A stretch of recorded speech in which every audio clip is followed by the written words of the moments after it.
Hello, calculus students. Here's a discussion over section 8.3, in which we have the test for divergence, the integral test, and you'll be introduced to something called p-series. Remember, a series is the sum of terms in a sequence, and you can represent the sum as being the lengths of these sticks added together, stacked one on top of the other. A series is going to converge if that total length is a finite number, and it diverges if it keeps growing and growing. So the first thing to observe is that if this has any chance of being a finite sum, the lengths have to get smaller and smaller and smaller as you go on, so that eventually you're adding nothing to your total lengths of sticks. So we have this statement that says that if a series converges, then its limit has to be 0. Its limit meaning of the nth term. But this goes in this order only. If an is known to be a convergent series, then the limit goes 0. It's not true the other way. I can't say that if the limit of the nth term is 0, then the series converges. So that's very important. It is not true to say that if the limit of the nth term is 0, then the series converges.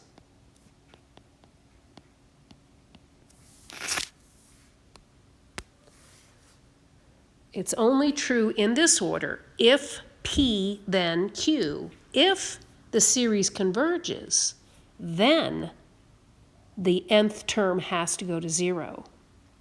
But if you've studied any kind of logic, the implication, if P then Q, is logically equivalent to its contrapositive. The contrapositive of that statement is if not Q, then not P. So here the statement Q is the limit goes to 0. So if the limit does not go to 0, then not statement P. Then the series does not converge. That's important. That's called our test for divergence. So important, I'm going to write it in red. Given a series of positive terms, the sum of an, that's what we're referring to, n goes from 1 to infinity. If the limit of the formula for the nth term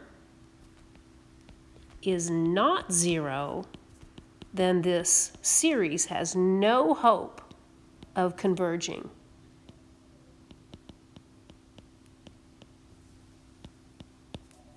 You're going to spend the rest of the semester trying to tell me, oh, the limit goes to 0, so the series converges. But I'm going to smack you upside the head, virtually, if you do that. That's the one that's not true. Limit goes to 0 means you know nothing. Limit does not go to 0 means the series is going to diverge. Okay? So the limit of an equals 0, you know nothing.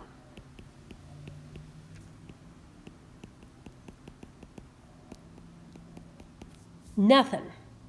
But if the limit is not 0, then you know the series diverges. So here's some examples of divergent series. Those I've given you the nth term. I can show you that this diverges by taking the limit as n goes to infinity of n over n plus 1. And we can do that just with our tower of power. Both the numerator and the denominator are first degree. So the limit as n goes to infinity is just going to be the ratio of the coefficients, 1n over 1n. So the limit is 1. That's not 0. So the series diverges by our test for divergence.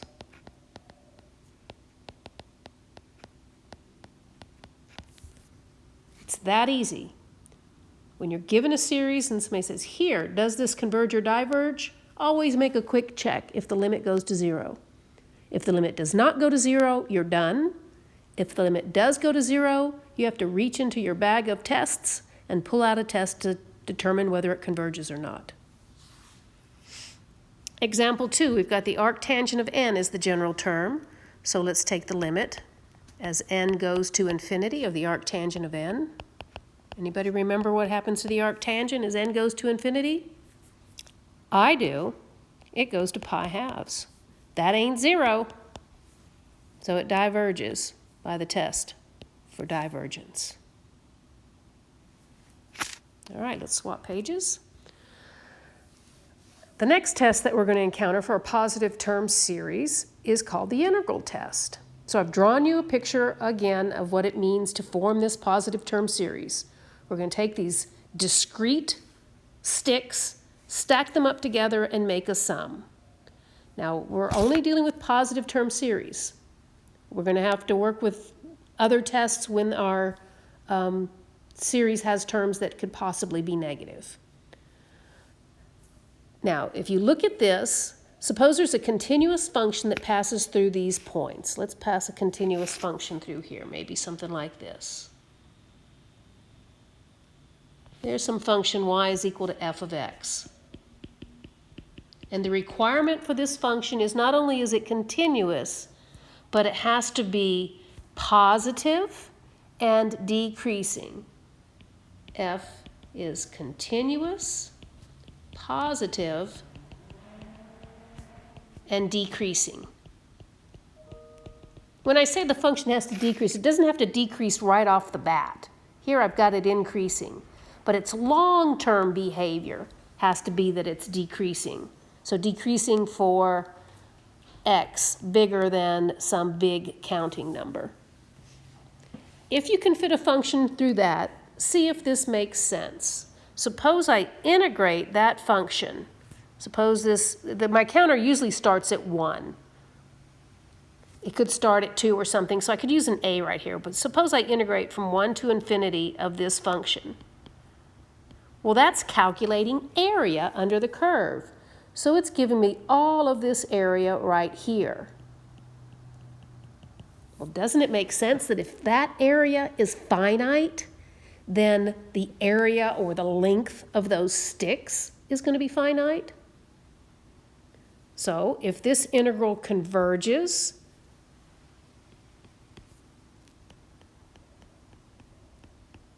so does the series.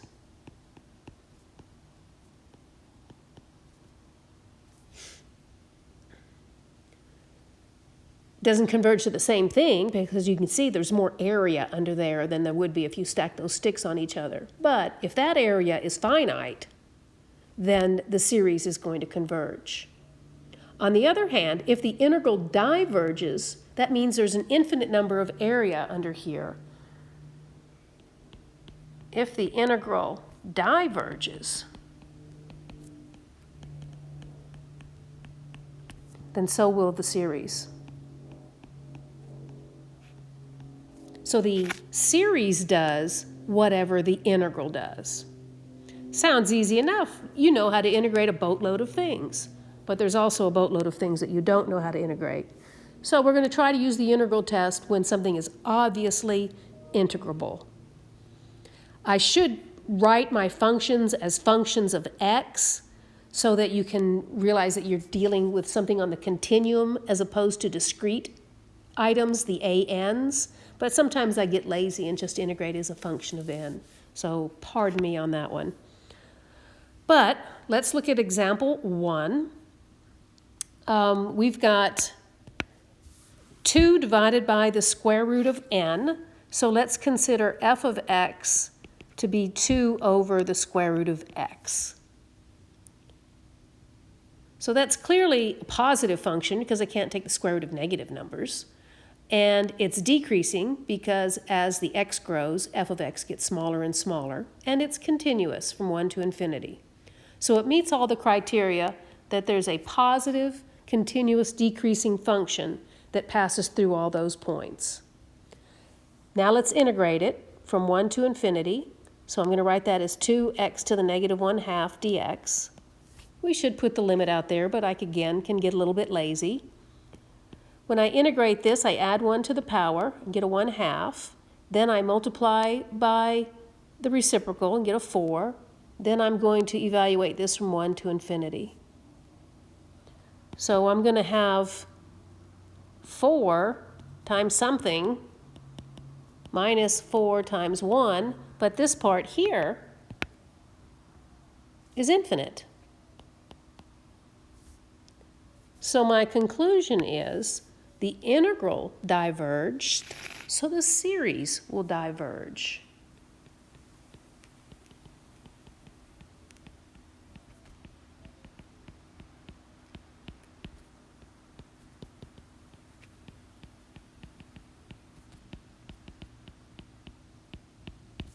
Okay, that's the integral test. Whatever the integral does, the series does. The second example, I'm going to let f of x be 1 over x squared plus 1. So again, we've got a continuous function. There are no values of x that make the denominator 0. It's positive. X squared plus 1 is positive, and decreasing because the x's are in the denominator. Now we're going to integrate from 1 to infinity, 1 over x squared plus 1. Hopefully you recognize that as the arctangent integral. Or if you get goofy, you can try your trig substitutions, but you'll get the same thing. This is the arctangent of x from 1 to infinity. So we have the arctangent of something that's big minus the arctangent of 1. The limit of the arctangent as n goes to infinity, remember that that's pi halves. The arctangent of 1, well, that's pi fourths. Pi halves minus pi fourths is pi fourths. That's a positive number. The integral converges. So my conclusion here is the integral converges. So the series does as well.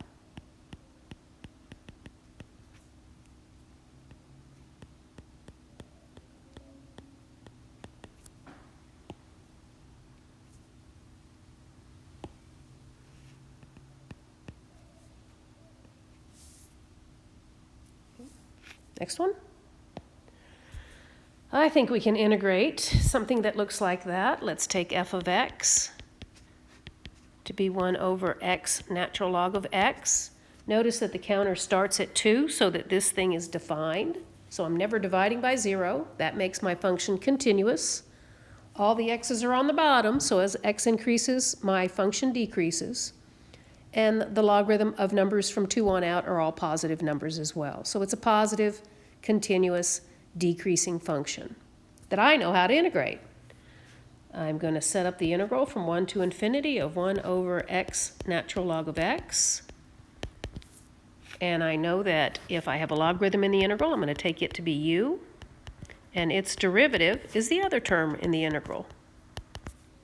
So this is simply the integral of 1 over u du, which is the natural log of u, but u was the natural log of x. From 2 to infinity. So when I put infinity in there, I'll put it in quotes because I'm technically not supposed to do this, right? We're supposed to do this with a limit.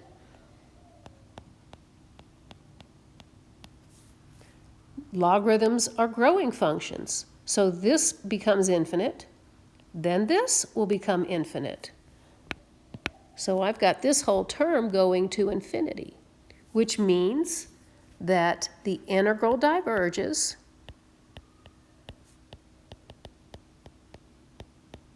and so my conclusion is, so the series does as well.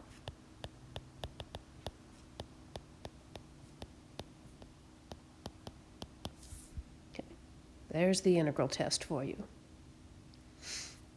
If we look back up at example 1, if I just have a series with a single counter n raised to a numerical power in the denominator, that type of series is called a p-series. Let's go to my next page. A series of the form 1 over n to the p. P is the constant, n is the counter, p is a constant. You'll see it. It'll be a number that you know and love. N is the counter on the index. 1 over n to the p is called a p series, and we can show with the integral what p needs to be in order for this thing to converge. So let's compute the integral from 1 to infinity of 1 over n to the p. Well, I should use an x. Let's do that. I got to start with some good habits here. 1 over x to the p dx. So let's integrate it by moving that upstairs. X to the minus p dx. Add 1 to the power. Divide by the new power. And let's do it with the limit. We're going to go from 1 to n and take the limit as n goes to infinity.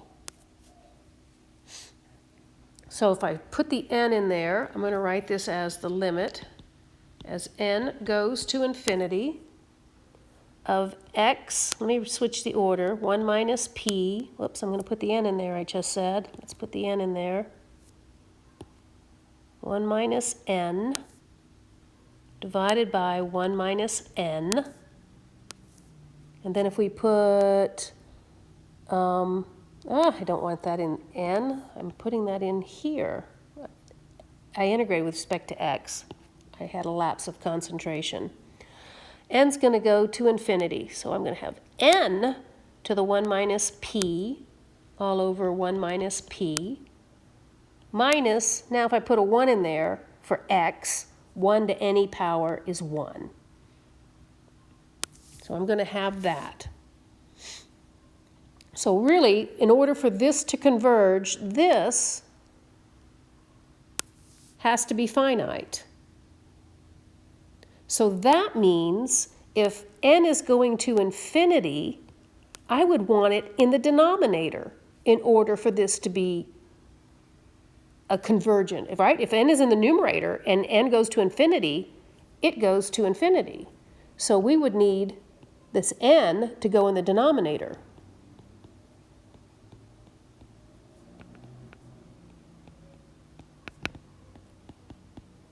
And what would put n down below is if this exponent were negative.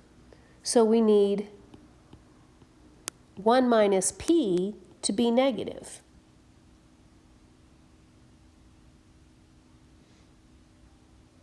P can't be 1, so I got to stay away from that.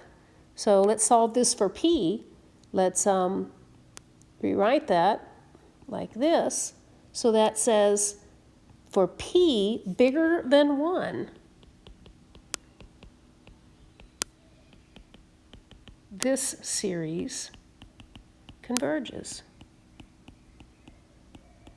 If p is less than or equal to 1, then this is going to stay up on top. If p is equal to 1, we're dividing by 0. If p is smaller than 1, 1 minus p keeps n in the numerator. So if p is less than or equal to 1, this series diverges. Oh, by the way, the series where p is equal to 1 is called the harmonic series.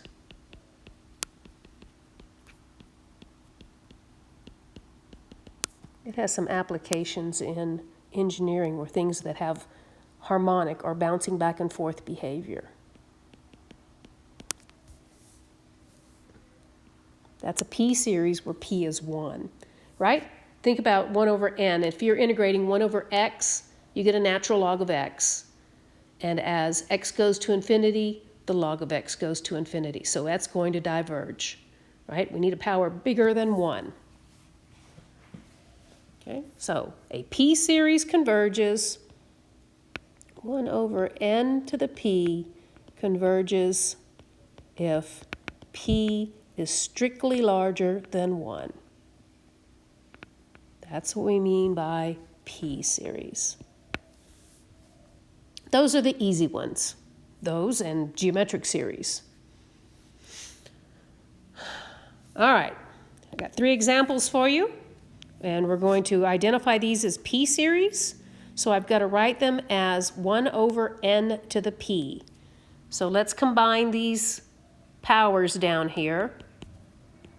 I've got 1 over n to the first power times n to the 1/2 power. And so when I multiply or add exponents, that simplifies then to n to the 3/2 power. There's my value of p, 3/2. 3/2 is bigger than 1, so this is a convergent p-series. Next example, let's take the cube root away. A cube root is the same as a 1/3 power. So here p is 1/3. 1/3 is smaller than 1. So this series is a divergent p-series. If we don't write it in summation form, like in example 3, you have to kind of recognize a pattern. So maybe think of this as 1 over 1, 1 over 4, 1 over 9, 1 over 16, and look at all those denominators. Those are all perfect squares. So if I wanted to, I could write that as 1 over n squared, where n is 1 to infinity. 1 squared, 2 squared, 3 squared, 4 squared.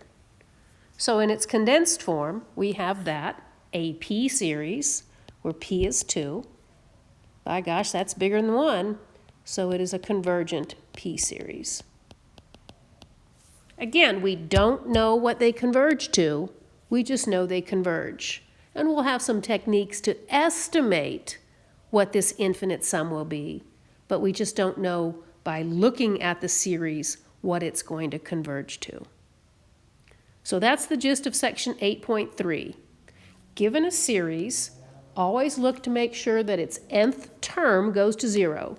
If the nth term doesn't go to 0, you're done. The series diverges. If the nth term does go to 0, you have to try a test. And right now, the 4 things you can try are, can I write a sequence of partial sums in a closed form and see if the limit of the sequence of partial sums is convergent? If so, then the series converges. Is my series a geometric series of the form a number plus a number times r plus a number times r squared plus a number times r cubed? Does it have that pattern? If it does, then the size of r tells me if it converges or not. Converges if r is smaller in absolute value than 1. The other two tests we have are the integral test. Can I integrate my general term? If that integral is finite, the series converges. If the integral is infinite, the series diverges. And finally, is my series a p-series? Does it look like 1 over n to a constant power? Whatever size that power is, tells me if the series converges or diverges. So go have some fun with those and see if you can recognize when to do what. Try some of the problems in the notes that I've attached, and then try your web work.